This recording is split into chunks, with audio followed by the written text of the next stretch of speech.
Seja bem-vindo a mais um 10 Minutos de Teologia do Logos Podcast, um programa do Seminário Batista Logos. Qual é a importância do aconselhamento bíblico para uma igreja local? Ou melhor, quem deveria realizar o aconselhamento bíblico em uma igreja local? Nossa sociedade se acostumou a pensar em grandes especialistas. É muito comum, quando você procura um médico, você procura um especialista na área que você está precisando. Se você estiver com alguma dor no joelho, você vai procurar um ortopedista ou, ainda melhor, um especialista em joelho. Mas será que a mesma lógica deveria estar relacionada à igreja local e ao aconselhamento bíblico? Muitas pessoas pensam em aconselhamento bíblico simplesmente como a tarefa de alguns especialistas na igreja. Sejam eles pastores, missionários, líderes ou pessoas que estudaram e que estão envolvidas de alguma forma com um ministério formal de aconselhamento bíblico. Mas será que essa é a visão que nós deveríamos nutrir sobre o aconselhamento bíblico e a igreja local? Quero te apresentar alguns problemas desse tipo de visão, que separa o aconselhamento bíblico para um grupo seleto de pessoas dentro da igreja local. O primeiro problema é que ela não é bíblica.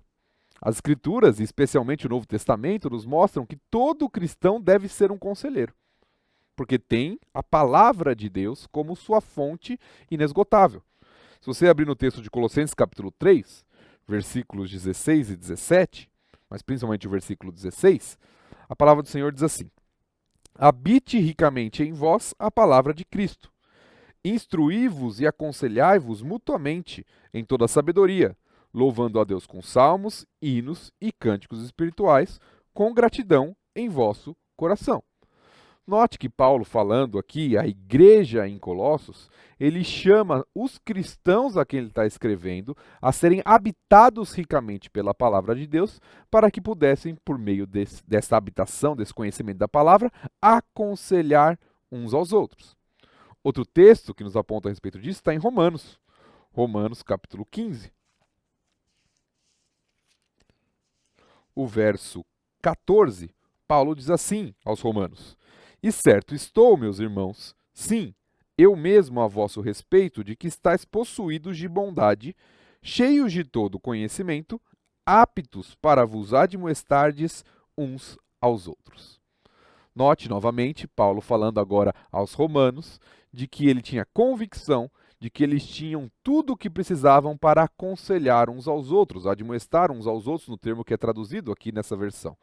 Eles tinham conhecimento e eles tinham bondade para aconselharem uns aos outros.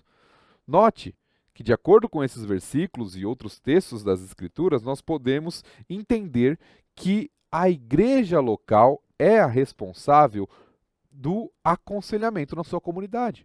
Nós devemos aconselhar uns aos outros. Cada cristão deve estar apto, através do conhecimento de Deus, do conhecimento da sua palavra, da palavra habitando ricamente nele, através de um exercício de amor ao próximo, de bondade, para aconselhar uns aos outros. Por isso que a ideia de ter simplesmente especialistas para o aconselhamento não é uma ideia que tem fundamento nas Escrituras. De acordo com as Escrituras, todos nós devemos estar aptos para ajudar uns aos outros. Um outro problema que pode vir dessa mentalidade de especialistas, de deixar o aconselhamento na mão de apenas um grupo dentro da igreja, é que ela sobrecarrega algumas pessoas e, ao mesmo tempo, inutiliza outros. Essa visão de que apenas algumas pessoas, alguns especialistas deveriam estar prontos para aconselhar, para exercer o ministério de aconselhamento bíblico, é prejudicial porque acaba sobrecarregando o corpo de Cristo. Em vez de ajudar uns aos outros no serviço, impede as pessoas de servir e de crescer nos relacionamentos saudáveis, que envolvem o aconselhamento, através do exortar um ao outro, através do consolar uns aos outros, do aconselhar, do amar, de todos aqueles uns aos outros que nós vemos no Novo Testamento, nas Escrituras.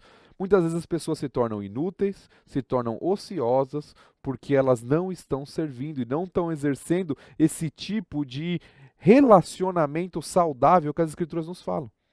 Essa visão da igreja local atuando uns nos outros para o nosso aperfeiçoamento. Como o Antigo Testamento diz, quando o ferro afia o ferro, nós ajudando uns aos outros para que estejamos mais aptos, mais parecidos com Cristo, servindo ao Senhor por meio da dinâmica dos relacionamentos no corpo de Cristo. Então esse é um outro problema, quando nós não vemos o aconselhamento no contexto da igreja local e como parte do nosso ministério como igreja de Cristo, ajudando uns aos outros a crescer.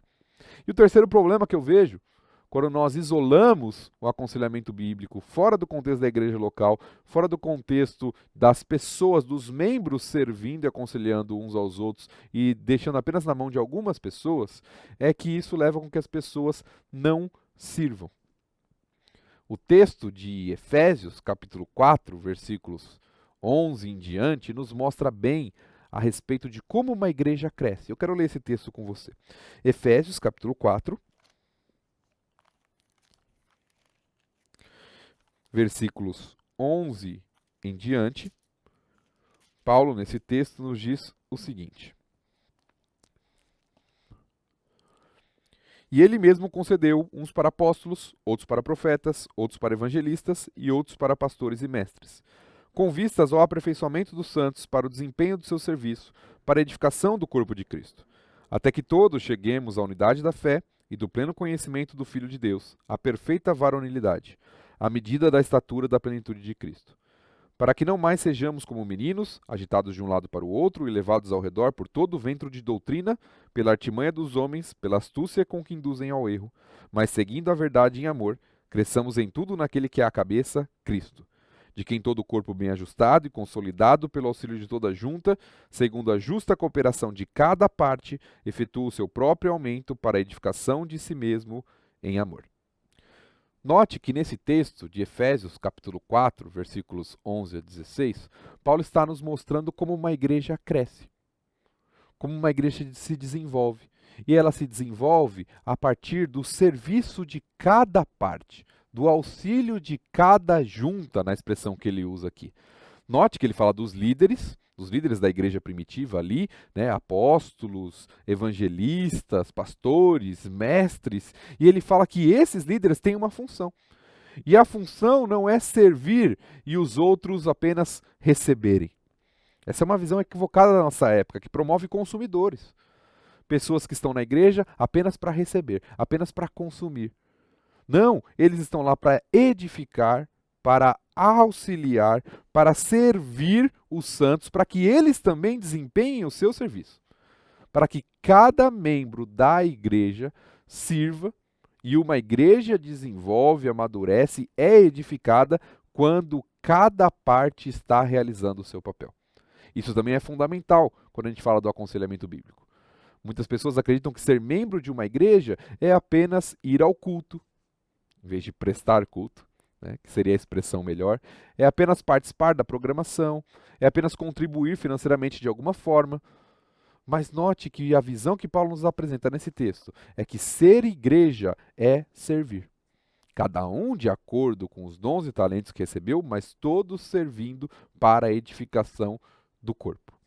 Cada um cumprindo o seu papel, cada um atuando na sua área e cada um ajudando uns aos outros a crescer na vida da igreja. É isso que nós podemos chamar, de alguma forma também, desse ministério do uns aos outros, que é um ministério informal. É eu servir o meu irmão, é eu amar o meu irmão, é eu perdoar o meu irmão, é ajudar o meu irmão a crescer. Isso não significa que uma igreja local não possa ter um ministério formal de aconselhamento bíblico. Isso é bom, isso é útil, isso é necessário, eu diria. A igreja deveria ter um ministério formal, com pessoas capacitadas na área de aconselhamento bíblico, para servir a igreja. Mas mesmo que tenha esse ministério formal, uma igreja deve ter nos seus relacionamentos esse ministério de aconselhamento informal acontecendo o tempo inteiro entre os membros. Onde nós vamos para a palavra, olhamos aquilo que a palavra nos ensina e ajudamos uns aos outros, na informalidade do dia a dia. Isso é ser igreja. Isso é ser um grande ministério de aconselhamento bíblico, através da dinâmica dos relacionamentos na igreja. Por isso que aconselhamento bíblico e igreja local estão em sintonia total nas Escrituras. Eles acontecem no mesmo contexto, não é algo separado, não é algo distante. São pessoas aconselhando umas às outras através dos relacionamentos, através da vida cristã, através da dinâmica de discipulado, através da dinâmica de ajudar uns aos outros a lidar com os problemas, mesmo que você tenha pessoas que são mais estudadas ou mais preparadas, que podem ajudar em determinado contexto, até na formação de outros, mas a igreja vive a dinâmica do servir uns aos outros e do ajudar uns aos outros. É isso que a igreja local deve ser, de acordo com as Escrituras. Nós devemos estar prontos para amar, para ajudar, para servir, para acolher, para suportar uns aos outros. E isso é, de alguma forma, aconselhar, ajudar, servir como igreja local. Então, que Deus te abençoe, que você leve isso como um grande desafio para que você seja de fato uma pessoa que olha para o seu irmão, que olha para o seu próximo e que ajuda, que aconselha por meio daquilo que a palavra nos ensina. Até a próxima. Você está no Logos Podcast e assistiu a mais um 10 Minutos de Teologia, um programa do Seminário Batista Logos. Se inscreva em nosso canal, curta e compartilhe.